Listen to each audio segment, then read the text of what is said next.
Let's talk about the amended Motorcycle Crime Prevention Act with Motorcycle Philippines Federation Director Atoy Santa Cruz, who joins us on the line. Sir, welcome to Morning Matters. Hi, good morning, Gretchen. Good morning, tsaka sa nakikinig. Okay, maaari niyo po bang ipaliwanag sa amin itong safety issue dito sa mga license plates kapag meron po siya sa harapan? Yung kasi yan, alam mo, talagang ang Motorcycle Philippines, kinonfess namin noon pa yan. Nung pinaliwanag namin sa author, kay Senator Gordon, in-explain namin, kanyayaan, ang nangyari dyan, pinayagan na RFID ang harapan or decal. Kasi sa safety issue niyan, pagka yung naging windbreaker yung plate number sa harapan, lumipad, tumama sa rider, delikado. In-explain namin ngayon, pero nakalimutan yung mga penalties na malaki. Okay, I understand that the Motorcycle Crime Prevention Act is meant to, as the name of the law says, curb crimes using motorcycles. How does lighter penalties achieve that? Yung, alam mo, Gretchen, explain lang namin, yung pinipilit namin beforehand, yung malaking plate number, meron kami nakitang crime, wala naman kami pagre-reportan. Kaya pinipilit namin, kung po pwede, i-enhance na lang yung 4-digit number kasi 80% halos ng Pilipino may cellphone eh. Kung may nakitang crime, magre-report kami kung saan. Yan ang pa namin. Hotline po ang inyong request. Oo. Oo, yung 4-digit or mang-open na lang sila sa kwan. Yung mga ginagawa ng ibang bansa like Taiwan, Singapore, 4-digit number ito, even yung US, yung sa 911. Dahil ngayon, sa 911 po? Oo. Yung 911, kamukha, ito example ko lang sa'yo, no? Nagkikwan nga namin ni Senator Soto noon.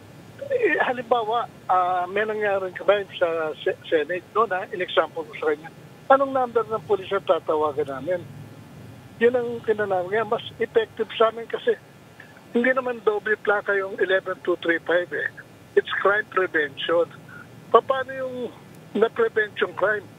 Nakapamaril na yung tao, tsaka ka lang magre-report ng number. Diba? Oo nga po eh. Kaya nga po, yun nga po yung tanong ko, no? Paano po nakakatulong yung lighter penalties sa pag-deter ng crime? Oo, yun ang namin eh. Nagiging discussion namin yan. Well, nagpapasalamat na kami kay Senator JP kasi inamend na yan eh. Yung binabaan na yung mga penalties. Kasi naging problema naman namin dyan sa penalties. Let's say, wala kang plate number. Ang penalty mo is 50,000. No? Ang nangyayari, pag nagkaroon ng checkpoint, mamili ka eh. Nag-checkpoint yung, let's say, may checkpoint, wala kang plaka, mamili ka, 5,000 o 50,000. So, source of corruption pa. Dahil ganun po kabigat yun. So ngayon, this will incentivize the motorcycle riders to get registered easier. Yung plaka po ba, go ahead, sir. Yung ang isa lang namin dyan, para huwag din magamit yung kwan. Earlier, pag nagbenta ka ng motor, seller ka, i-report mo agad sa LTO na ang bumili sa'yo para yung nakabili, i-report naman niya agad sa LTO na nasa kanya ng pangalan yun. Transfer niya agad. Kasi lalo rin, magkakaroon tayo ng no contact apprehension. Ang nape-penalize, yung mga dating seller. Dahil, ano po ba ang kalakaran sa ngayon? No? Marami po bang hindi naka-register? Dahil alam po natin, ang motor, kung saan-saan po binibenta yan, na kahit sa barangay, no? Marami. Marami talaga. Yun ang namin. Okay. Go ahead. Go ahead, sir. Isa pang kinuha namin dyan, no, marami talaga na yung mga na babay and sell. Ang dami hindi nila tinatransfer ang pangalan. Kanya nahuhuli pa rin. Yung pa rin unang owner. So gusto namin i-transfer earlier. Bigyan kita ng sample, ano? Yung pinatay sa LTO na isang director yata or what, binarel. Alam mo, yung nakuhang plaka, yung seller. Kaya pinuntahan nung mga investigador, yung seller. Nabuti na lang, yung seller, alam pa niya telephone number nung binentahan niya. Yun.